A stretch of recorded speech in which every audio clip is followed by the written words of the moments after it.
नमस्कार, आप देख रहे हैं CWB हिंदी न्यूज। विक्रम संवत 2077 शक संवत 1942 आज आश्विन मास के कृष्ण पक्ष की एकादशी तिथि। तदनुसार रविवार 13 सितंबर 2020 हम अपने दर्शकों का CWB हिंदी न्यूज पर स्वागत करते हैं। आज का विचार, वक्त बुरा हो तो शिकारी का भी शिकार हो जाता है। भारत सरकार की ओर से लाए गए 3 अध्यादेशों को लेकर हरियाणा के 3 सदस्य कमेटी के सदस्य सांसद धर्मवीर सिंह, सांसद नायब सिंह सैनी तथा सांसद ब्रजेंद्र सिंह ने शनिवार को PWD विश्राम गृह परिसर में विभिन्न किसान संगठनों, अनाज मंडी व सब्जी मंडी के व्यापारियों की समस्याओं को सुना और उनसे सुझाव भी प्राप्त किए। मीडिया से बातचीत में सांसद धर्मवीर सिंह ने कहा कि किसानों की आय को दोगुना करने के उद्देश्य से केंद्र सरकार अपनी नई कृषि नीति के तहत 3 अध्यादेश लेकर आई है। इन अध्यादेशों को लाने का मकसद यही है कि कृषि के क्षेत्र में ढांचागत सुधार लाया जा सके और किसानों को उनकी फसल का लाभदायक मूल्य मिल सके। रेलवे ने नीट परीक्षा के लिए रेवाड़ी व भिवानी से स्पेशल ट्रेन का संचालन करने का निर्णय लिया है। स्पेशल रेल सेवा 13 सितंबर को सुबह 9 बजे रेवाड़ी से दिल्ली सराय रोहिल्ला तक का सफर तय करेगी, जबकि भिवानी से चलने वाली स्पेशल ट्रेन बठिंडा के लिए चलेगी। यात्रा के दौरान परीक्षार्थियों व अन्य यात्रियों को कोविड से बचाने के लिए निर्धारित किए गए नियमों का पालन करना होगा, जिसमें मास्क व सोशल डिस्टेंसिंग भी शामिल है। 13 सितंबर को रेवाड़ी दिल्ली सराय रोहिल्ला सुबह 9 बजे रेवाड़ी से रवाना होगी तथा गुरुग्राम दिल्ली कैंट होते हुए 10:30 बजे दिल्ली सराय रोहिल्ला पहुंचेगी, जबकि शाम को 7 बजे दिल्ली सराय रोहिल्ला से रवाना होगी तथा रात 8:40 पर रेवाड़ी पहुंचेगी। इसी प्रकार से रेवाड़ी बठिंडा स्पेशल ट्रेन 13 सितंबर को भिवानी से सुबह 5:40 पर रवाना होगी तथा 9:30 बजे बठिंडा पहुंचेगी। बठिंडा से शाम को 7:30 बजे रवाना होगी तथा 11:40 पर भिवानी पहुंचेगी। स्पेशल ट्रेन हांसे, हिसार, मंडी आदमपुर, कालावाली व रामा होते हुए बठिंडा पहुंचेगी। बर्खास्त पीटीआई आज यानी रविवार को करनाल में परिवार सहित प्रदर्शन करेंगे। प्रदेश प्रदर्शन के बाद बर्खास्त पीटीआई मुख्यमंत्री के आवास पर पहुंचकर अपनी सेवाएं बहाल कराने, पीटीआई चयन के लिए 23 अगस्त को हुई परीक्षा के हुए पेपर लीक के मामले की हाईकोर्ट की सिटिंग जज से जांच कराने और परीक्षा को रद्द करने की मांग का ज्ञापन सीएम को सौंपेंगे। हरियाणा में रेवाड़ी के एसपी अभिषेक जोरवाल ने व्हाट्सएप यूजर और एडमिन के लिए एडवाइजरी जारी की है। व्हाट्सएप पर अश्लील, फर्जी व भ्रामक संदेश फैलाने वालों के खिलाफ पुलिस ने कार्रवाई की चेतावनी दी है। ग्रुप में ऐसी गतिविधियां पाए जाने पर सदस्यों के साथ साथ एडमिन के खिलाफ भी पुलिस द्वारा कार्रवाई की जाएगी। कोरोना संक्रमण संबंधित गलत सूचना न फैलने के लिए पहले भी एडवाइजरी जारी की जा चुकी है। एडवाइजरी की पालना न करने पर कार्रवाई की जाएगी। चौधरी चरण सिंह कृषि विश्वविद्यालय हिसार द्वारा विभिन्न स्नातक पाठ्यक्रमों में प्रवेश के लिए प्रवेश परीक्षा यानी एंट्रेंस एग्जामिनेशंस के स्थान पर 12वीं के अंकों को आधार बनाने के निर्णय को उच्च न्यायालय में चुनौती दी गई है। उच्च न्यायालय ने याचिकाकर्ताओं द्वारा सौंपे गए मांग पत्र पर प्रवेश प्रक्रिया आरंभ होने से पहले निर्णय लेने के विश्वविद्यालय को आदेश दिए हैं। प्रवेश का आधार हर बार प्रवेश परीक्षा होती है, लेकिन इस बार विश्वविद्यालय की ओर से यह निर्णय लिया गया है कि 12वीं में आए अंकों के आधार पर मेरिट तय की जाएगी और प्रवेश दिया जाएगा। याचिकाकर्ता ने कहा कि यह निर्णय सही नहीं है और जब विभिन्न प्रवेश परीक्षाएं आयोजित की जा रही हैं तो इन पाठ्यक्रमों के लिए प्रवेश परीक्षाएं आयोजित क्यों नहीं की जा रही। इसके साथ ही विश्वविद्यालय द्वारा उन आवेदकों को आवेदन के लिए 1 सप्ताह का मौका दिया गया है जो कोरोना के चलते आवेदन नहीं कर सके थे। महर्षि दयानंद विश्वविद्यालय ने महर्षि दयानंद विश्वविद्यालय से संबंधित इंजीनियरिंग कॉलेजों में सत्र 2020-21 में BBA, BCA तथा BA LLB पंचवर्षीय पाठ्यक्रम में ऑनलाइन एडमिशन के लिए अंतिम तिथि 30 सितंबर तक बढ़ा दी है। अब उपरोक्त पाठ्यक्रमों में 30 सितंबर तक एडमिशन कर सकते हैं। एडमिशन मेरिट के आधार पर होंगे। केंद्रीय विश्वविद्यालय संयुक्त प्रवेश परीक्षा यानी CU-CET 2020 के लिए ऑनलाइन आवेदन प्रक्रिया पूर्ण होने के पश्चात प्रवेश परीक्षा यानी एंट्रेंस एग्जामिनेशंस 18 से 20 सितंबर 2020 तक देश भर में बनाए गए परीक्षा केंद्रों पर आयोजित होगी। प्रवेश परीक्षा हेतु प्रवेश पत्र अपलोड कर दिए गए हैं। CU-CET की वेबसाइट से प्रवेश पत्र डाउनलोड किए जा सकते हैं। प्रवेश परीक्षा के लिए हरियाणा केंद्रीय विश्वविद्यालय महेंद्रगढ़ के अंतर्गत 27 परीक्षा केंद्र बनाए गए हैं। इन केंद्रों पर विभिन्न स्नातक, स्नातकोत्तर व शोध पाठ्यक्रमों में प्रवेश के इच्छुक विद्यार्थी प्रवेश परीक्षा दे सकेंगे। अवैध खनन पर और लगाम लगाने के लिए हरियाणा सरकार ने खास फैसला किया है, जिसके तहत पूर्व सैनिकों को शामिल किया गया है। हरियाणा सरकार अब प्रदेश में पूर्व सैनिकों को अवैध खनन की निगरानी का जिम्मा सौंपेगी। सरकार का मानना है कि पूर्व सैनिक इस काम को बखूबी निभा सकते हैं। इसी के चलते सूबे की सरकार ने प्रदेश में इन पूर्व सैनिकों को माइनिंग गार्ड के रूप में नियुक्त करने का निर्णय लिया है। इसके लिए प्रदेश सरकार में माइनिंग गार्ड के पद भी सृजित किए गए हैं। सरकार ने फिलहाल खान एवं भू विज्ञान विभाग में माइनिंग गार्ड्स के 111 पद सृजित करने के प्रस्ताव को स्वीकृति प्रदान की है। माइनिंग गार्ड के इन 111 पदों को आउटसोर्सिंग नीति के तहत भूतपूर्व सैनिकों में से भरा जाएगा।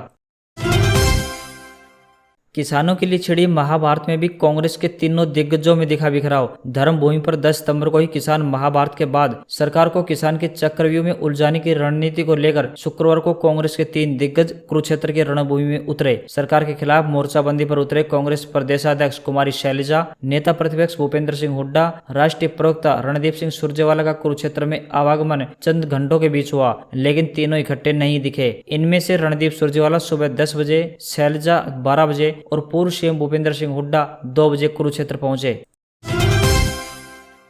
हरियाणा में एक दिन में रिकॉर्ड 2783 पॉजिटिव केस आए सामने। 24 मरीजों ने कोरोना से तोड़ा दम। प्रदेश में अभी तक कुल संक्रमितों का आंकड़ा पहुंचा 91,115। 70,713 मरीज ठीक होकर घर पहुंचे। प्रदेश में 19,446 एक्टिव केस बचे, तो वहीं कोरोना से अब तक कुल 956 लोगों की हुई मौत।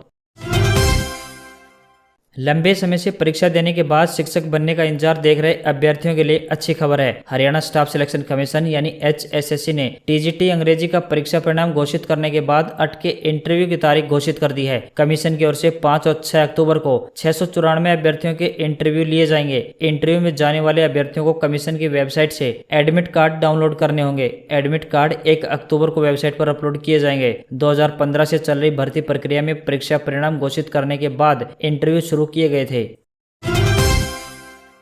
दिल्ली दंगा केस। दिल्ली पुलिस की चार्जशीट में सीताराम येचुरी और योगेंद्र यादव समेत 5 लोगों के नाम। इन पर साजिश रचने का आरोप। CAA के विरोध प्रदर्शनों के बीच उत्तर पूर्वी दिल्ली में 24 फरवरी को दंगे भड़के थे। इसमें 53 लोगों की मौत हो गई थी और 200 से ज्यादा लोग जख्मी हो गए थे। दिल्ली दंगों के 3 आरोपियों ने सीताराम येचुरी, योगेंद्र यादव, जयंती घोष, प्रोफेसर अपूर्वानंद और राहुल राय का नाम लिया है। इन तीनों ने बताया कि ये लोग भीड़ जुटाने के लिए आए थे और यह सब एक साजिश के तहत किया गया था। CPM महासचिव सीताराम येचुरी ने कहा है कि एक पुलिस की अवैध और गैर कानूनी कार्रवाई है।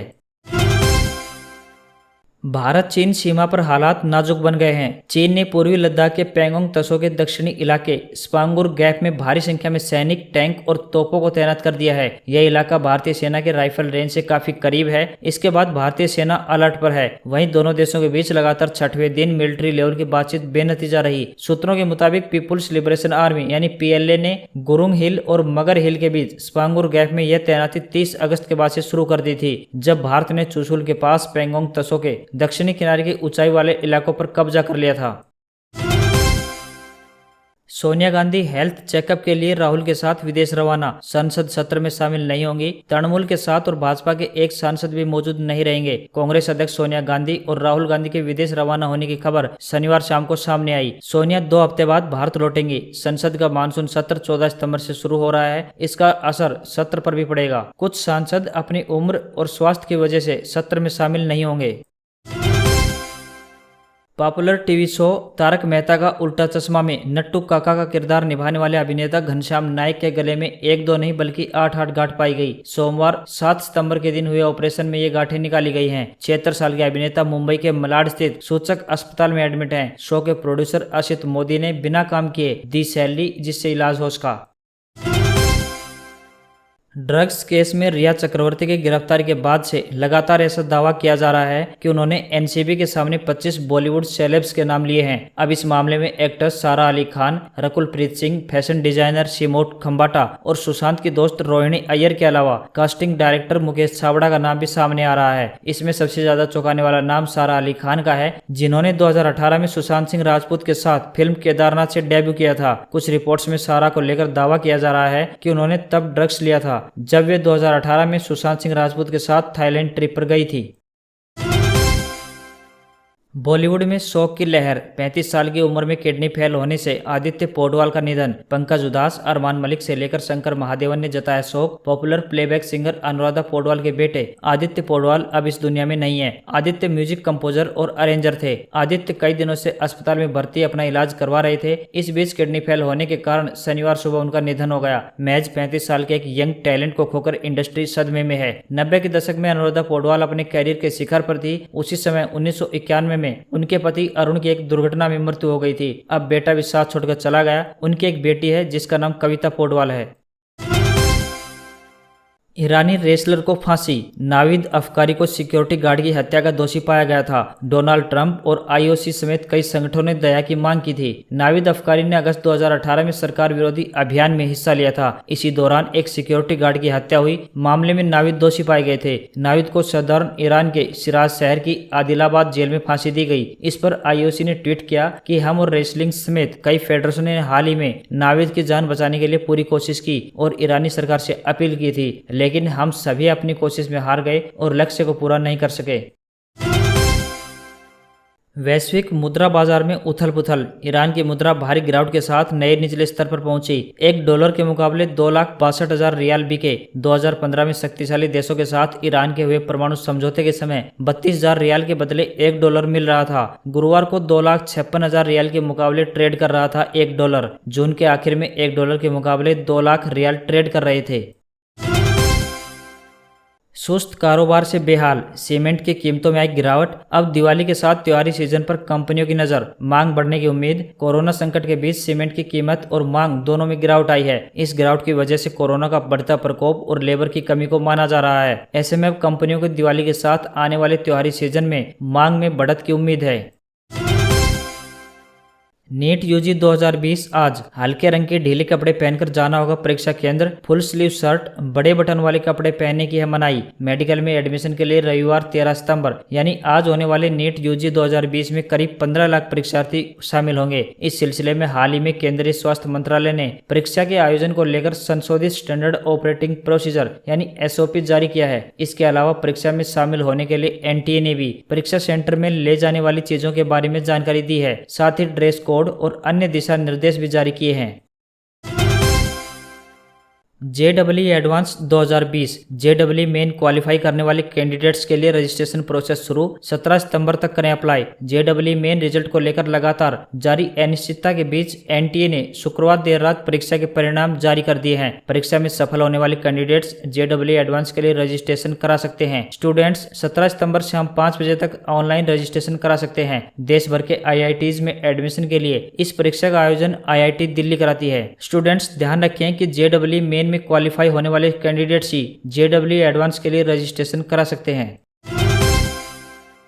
मारुति सुजुकी ने अपनी नेक्सा कार के सभी मॉडल पर फेस्टिव डिस्काउंट दे रही है। कंपनी ने यह ऑफर सितंबर महीने के लिए जारी किया है, जिसमें ग्राहकों को अधिकतम 45,000 रुपए के बेनिफिट्स मिलेंगे। ये offer Ciaz, XL6, S-Cross, Baleno और इग्निस सभी पर मिल रहा है। इसमें कैश डिस्काउंट के साथ एक्सचेंज बोनस और कॉर्पोरेट ऑफर भी शामिल है। सितंबर की सबसे बड़ी सेल। अमेजन फ्लिपकार्ट पर मिलेगा सस्ते में शॉपिंग करने का मौका। मात्र ₹1 में करें सामान की booking. Flipkart big saving days 18 से 20 सितंबर तक चलेगी। Amazon happy saving days cell 15 सितंबर से शुरू होगी। इस दौरान ग्राहकों को मोबाइल, टीवी, एक्सेसरीज, टैबलेट और दूसरे इलेक्ट्रॉनिक आइटम की खरीदारी पर भारी छूट दी जाएगी। फिर सस्ते हुए पेट्रोल और डीजल। दिल्ली में पेट्रोल ₹81.86 और डीजल ₹73.93 प्रति लीटर पर पहुंचा। राजधानी दिल्ली में पेट्रोल के दाम में 13 और डीजल के दाम में 12 पैसे की कटौती की गई है। गुरुवार को पेट्रोल और डीजल के दाम में कटौती की गई थी। अब बात आज के इतिहास की। भारत के प्रसिद्ध क्रांतिकारी जतिंद्र नाथ दास का निधन 13 सितंबर 1929 को हुआ था। भारतीय अभिनेत्री महिमा चौधरी का जन्म 13 सितंबर 1973 को हुआ था। भारतीय हिंदी फिल्मों के मशहूर गीतकार शायर अनजान का निधन 13 सितंबर 1997 को हुआ था। और अंत में भारत के 21वें मुख्य न्यायाधीश रंगनाथ मिश्रा का निधन 13 सितंबर 2012 को हुआ था।